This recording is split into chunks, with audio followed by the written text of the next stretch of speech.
Samozrejme, tepené krvácanie spoznáme podľa toho, že krv z rány strieka, je to veľmi nebezpečný života ohrozujúci stav, je nutné okamžite poskytnúť prvú pomoc.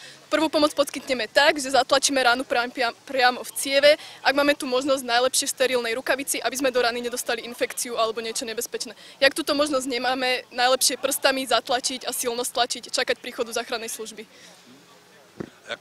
Jak sa řeší tlakové obvazy?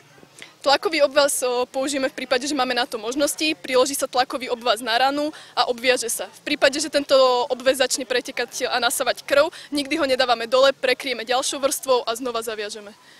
A jak poznáme, že třeba ten člověk krvácí dovnitř, to znamená vnitřní krvácení?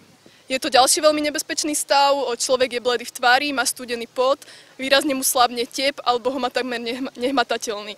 Treba vtedy poskytnúť protišokové opatrenia, aby sme tomuto človekovi pomohli.